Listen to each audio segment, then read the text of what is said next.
Yo, welcome to day one of Vietnam. I'm currently in Ho Chi Minh City. We're in a random park just past my hostel, which is that way somewhere. I've got a few places I want to hit today and a few things to talk about with you guys, so let's just get straight into it. So this is actually my second time in Vietnam, and I actually won't be here for that long this time. We spent about, I think if memory serves, I did 3 weeks in Vietnam 4 years ago.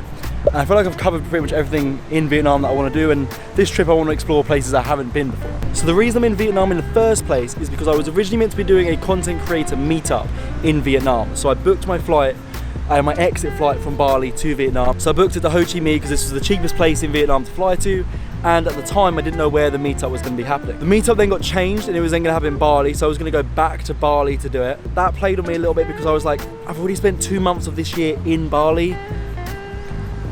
I want to travel elsewhere, and yesterday that meetup got cancelled completely because people kept bailing out of it. So now I won't be returning to Bali. I've come to Vietnam to do a meetup that's now not happening. So the plan now is I'm going to spend a few days in Ho Chi Minh. I'm then going to fly up to the top of Vietnam and do Hanoi, and then I'm going to do something special from there that I'm not going to mention yet because I'm waiting until that's fully booked in.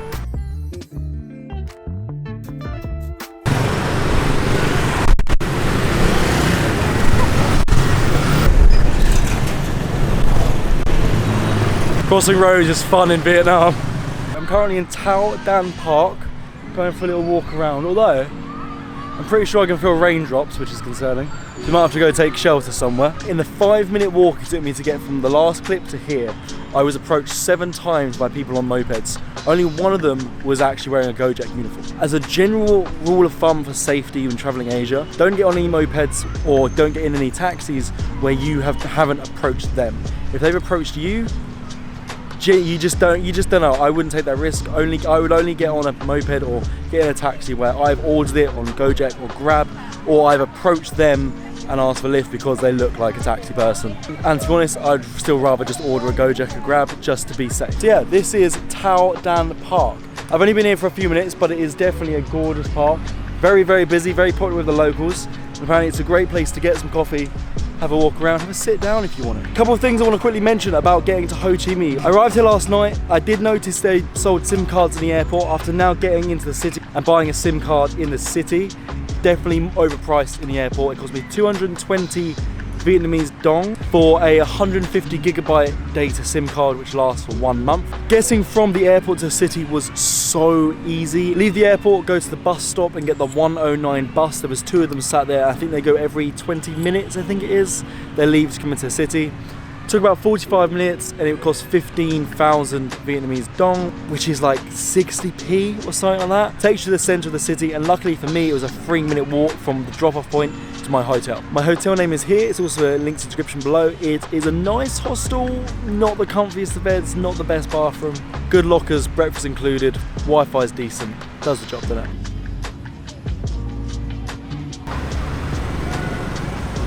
Got told off because I'm trying to go to the Independence Palace because it's like next to the park, and I walked in the motorbike entrance and the guy just started shouting at me in Vietnamese, and I was like, huh?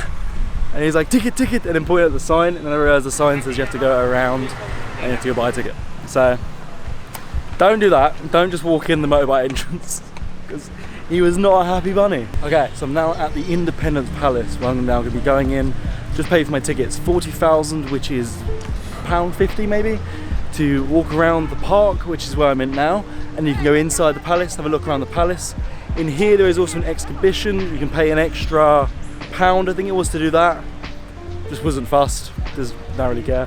So I'm just gonna have a walk around the park, go in the palace, just have a look around.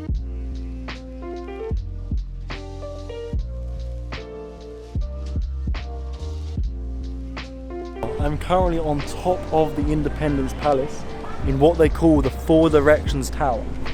You can probably guess why it's called that, but it's because you can see out in 4 directions across the city. I think that looks like the best sort of view because there's a lot of trees and greenery around. They've got these little booklets at the front desk, which I recommend you grab, and I've been reading it as I've been walking around. There is so much history behind this palace, it's actually crazy. It was originally built by the French, it got bombed, it's been rebuilt, it's just so much has happened here. So it's actually really interesting to read that as you walk around and appreciate the history behind the place that you're at. Have a look at that. Very, very pretty.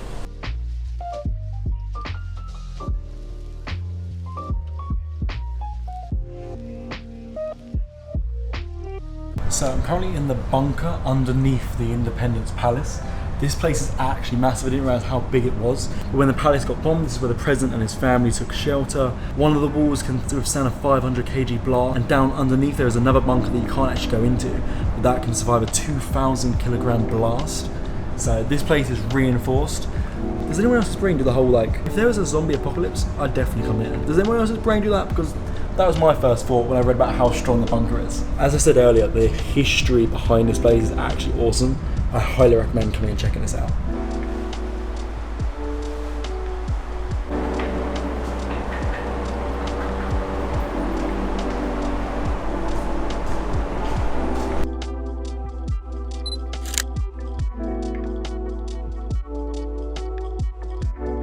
Take a quick moment to remind you guys that I do have a completely free downloadable packing list in the description below. This is completely free. There is no catch to this. It is completely free. Not even a donations box. It is a complete backpacker packing list. And I've also sent this to multiple female backpackers to make sure I'm covering all bases here. It is completely free and it's linked in the description. So go check it out if you're interested in what you need to pack for travel. Okay, before I go for lunch, just really quickly cover the entry requirements for you to get into Vietnam. Right now, if you're a UK resident, you get 15-day visa for free. You don't need to do any paperwork or anything like that. If you want to extend that to 30 days, you can do it on arrival, you can do it in advance, and it's $25 to do that. You do not need to prove that you're fully vaccinated, whether you're fully vaxxed or not vaxxed at all, or whatever the situation is. You don't need to prove it, it doesn't matter, they'll let you into the country. You also do not need to do any pre-departure or arrival testing for COVID-19. Obviously, if you are currently positive, don't fucking travel. You do, however, need to have an exit flight booked before you enter Vietnam. I didn't have one booked, but a couple of days ago, someone told me about this website called onwardtickets.com or onwardflight.com. I can't remember, but it's here. For 14 euros, you can book a flight anywhere.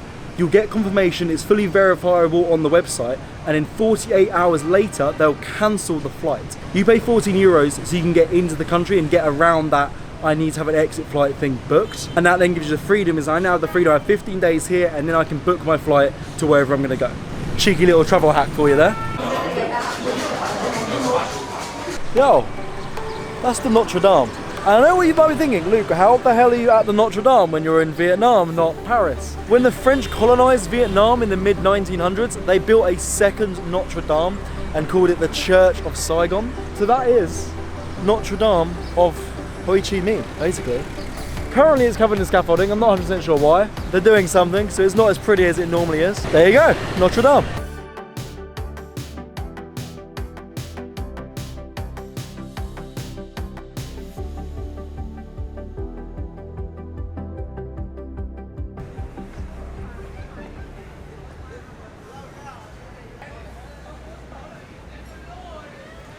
So this is Van Tan Tourist Park. A quiet corner in a busy city. Look at that view. Somewhere I've never been before in Ho Chi Minh. As you can see, it's a lovely little park set on a lake overlooking the city skyline. This city is chaos and it is massive. And this is the most calm I think I've experienced in the last 24 hours. This is very nice. There's some live music happening over there. There's all these little pods where people are sat eating on the lake and having coffee and stuff. It's lovely.